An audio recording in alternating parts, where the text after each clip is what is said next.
அன்பார்ந்த நேயர்களே, வாருங்கள்.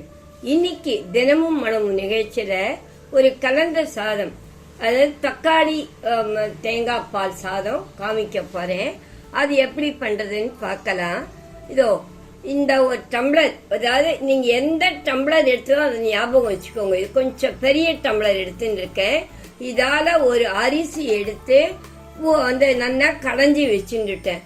இது பண்ண ஆரம்பிக்கிறதுக்கு முன்னாடி நல்லா களைஞ்சி அது ஒரு 10 நிமிஷம் ஊறட்டும். அந்த அரிசி வச்சுருக்கேன். தேங்காய், இதுக்கு வந்து ஒரு பெரிய மூடி தேங்காய் துருவி அரைச்சி 2 டம்ளர் தேங்காய், எதால நீங்க அரிசி போடுறீங்களோ அதில் 2 டம்ளர் தேங்காய் பால். இது தேங்காய் பால் இதில் அளந்து எடுத்துட்டு இருக்கேன். இதுக்கு வந்து தேவை 1 டம்ளர் அரிசிக்கு தக்காளி 2 தக்காளி மீடியம் சைஸ் எடுத்துட்டு இருக்கேன். இதை பாருங்க, 2 தக்காளி திருத்தி வச்சுருக்கேன். கொத்தமல்லி கொஞ்சம், ஒரு 4 கொத்தமல்லி. இது அதே மாதிரியா ஒரு 4 இது ஆராய்ஞ்சி புதினா வச்சுருக்கேன். 2 பச்சை மிளகாய், ஒரு இஞ்சி. இந்த இஞ்சி பச்சை மிளகாய் காரமே அதுக்கு போரும், வேண்டாம். இதை வந்து அரைச்சி எடுத்துக்கணும். இப்ப இந்த தேங்காய் பாலையும் அரிசியும் ரெடியா ரைஸ் குக்கர் எடுத்துட்டு இருக்கேன். அதில் சேர்த்து வச்சுடுறேன்.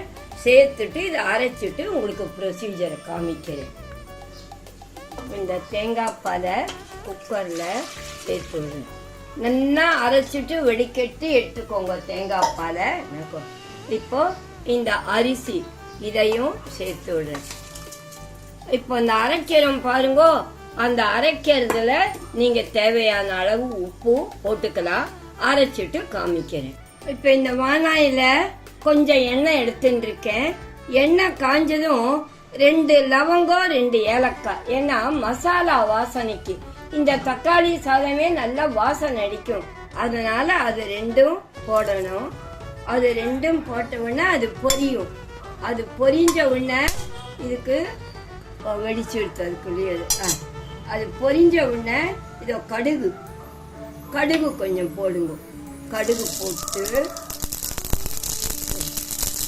கொஞ்சம் சீரகமும் போட்டு வாசனைக்கு. இப்போ கறிவேப்பிலையும் போட்டிருக்கேன்.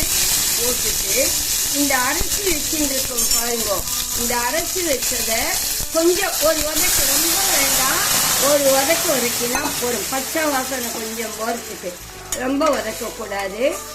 ஒரு நிமிஷம் இப்படி என்ன வதக்கிட்டு நம்ம இதை வந்து குக்கர்ல அந்த தேங்காய் பால் அரிசி போட்டிருக்கோம் இல்லையா, அதில் சேர்த்து வைக்கணும். இது தானா வந்து மாமூல் சாதங்கள் ஆறா மாதிரி ஆயிடும். இதுலயே கொஞ்சம் உப்பு எடுத்து உப்பையும் போட்டு இது பண்ணிடு.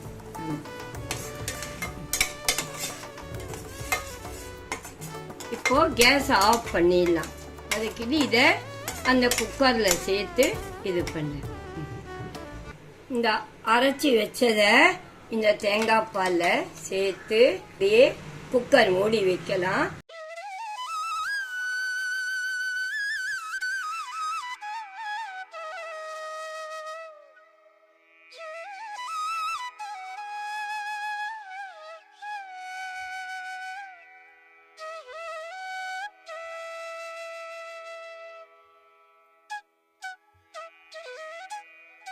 குக்கர் வந்து விசில் சொன்ன இல்லையா, அவாவாத்து குக்கருக்கு ஏத்தாம அந்த மாமூல் சாதத்துக்கு எத்தனை வைப்பீங்களோ அதுவும் பிரகாரம் வைங்கோ. எங்காச்சும் குக்கர்ல அரிசிக்கு ஏத்த மாதிரி 3 to 4 விசில் விடுவேன் நானே. உங்க குக்கர் எப்படி ஆகுமோ அதுக்கு தகுந்த மாதிரி விசில் விடுங்கோ. இப்போ இது ஆகட்டும். இது வந்து ஆனப்புறம் நம்ம விசில் வந்து ஆஃப் பண்ணிட்டு பார்க்கலாம். இந்த குக்கர் வந்து ரிலீஸ் ஆயிடுத்தான்னு பார்த்து, எங்காத்து குக்கர்ல நான் வந்து இந்த சின்ன குக்கர்ல 5 விசில் விட்டுருக்கேன் நான். எனக்கு இதை வந்து எடுத்து ரிலீஸ் ஆயிடுத்து. இப்போ பார்க்கறேன். தரேன் பாருங்க, எப்படி பலன்னு ஆயிருக்கு பார்த்தீங்களா? இதோ நன்னா இந்த மாதிரி ஆகணும். நன்னா நான் எப்போவுமே அதனால் இந்த கலந்த சாதங்கள்லாம் டைரக்ட் குக்கராகவே வச்சு விடுவேன். நன்னா இப்போ இந்த சாதம் வந்து பார்க்கறதுக்கும் நன்னா இருக்கும். பசங்களுக்கு லஞ்சுக்கு கொடுக்கலாம். நீங்க சண்டேஸ்ல ஒரு சேஞ்சா எப்ப பாரு குழம்பு சாத்துமதுன்னு இல்லாம ஒரு சேஞ்சுக்கு இந்த சாதங்கள் பண்ணி சாப்பிடலாம்.